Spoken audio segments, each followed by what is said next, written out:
ಹೊನ್ನಾವರ ತಾಲೂಕಿನ ಮಾಳ್ಕೋಡ್ ಗ್ರಾಮದಲ್ಲಿ ನೂತನವಾಗಿ ನಿರ್ಮಿಸಲಾದ ಶ್ರೀ ಲಕ್ಷ್ಮೀನಾರಾಯಣ ಹಾಗೂ ಗೋಪಾಲಕೃಷ್ಣ ದೇವರ ಪುನರ್ ಪ್ರತಿಷ್ಠಾ ಮಹೋತ್ಸವ ವಿಜೃಂಭಣೆಯಿಂದ ಸಂಪನ್ನಗೊಂಡಿತು.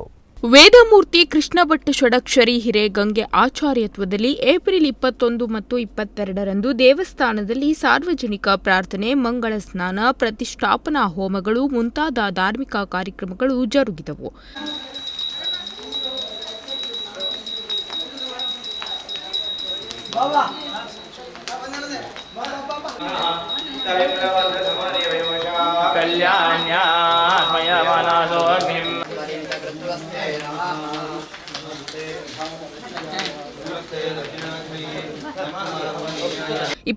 ರಂದು ಬೆಳಗ್ಗೆ ಗಣೇಶ ಪೂಜಾ, ಅವಿಶಿಷ್ಟ ಹವನ, ಶ್ರೀ ಲಕ್ಷ್ಮೀನಾರಾಯಣ ಹೃದಯ ಪಾರಾಯಣ ಹವನ ಹಾಗೂ ಪೂರ್ಣಾಹುತಿ, ಬ್ರಹ್ಮಕಲಶಾಭಿಷೇಕ, ಮಹಾಮಂಗಳಾರತಿ ಮುಂತಾದ ಧಾರ್ಮಿಕ ಕಾರ್ಯಕ್ರಮಗಳು ನೆರವೇರಿದವು.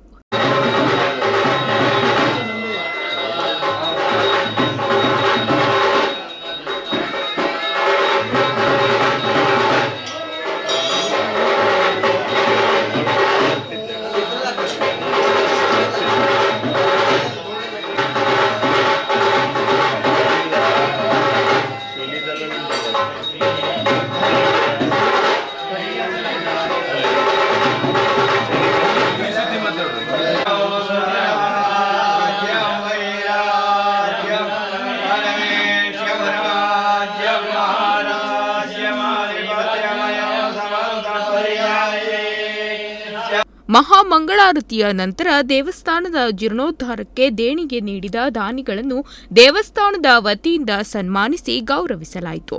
ಬಳಿಕ ಎಲ್ಲ ಭಕ್ತಾದಿಗಳಿಗೆ ಅನ್ನ ಸಂತರ್ಪಣೆಯನ್ನು ಹಮ್ಮಿಕೊಳ್ಳಲಾಗಿತ್ತು. ಒಟ್ಟಿನಲ್ಲಿ ದೇವರ ಪ್ರತಿಷ್ಠಾಪನಾ ಮಹೋತ್ಸವ 3 ದಿನಗಳ ಕಾಲ ಬಹು ವಿಜೃಂಭಣೆಯಿಂದ ಸಾಂಗವಾಗಿ ನೆರವೇರಿತು. 100 ಜನ ಭಕ್ತರು ಮಹೋತ್ಸವದಲ್ಲಿ ಪಾಲ್ಗೊಂಡು ದೇವರ ಕೃಪೆಗೆ ಪಾತ್ರರಾದರು. ವೀರೇಶ್ ಜೊತೆ ಮನು ವೈದ್ಯ, ನುಡಿಸಿರಿ ನ್ಯೂಸ್ ಹೊನ್ನಾವರ.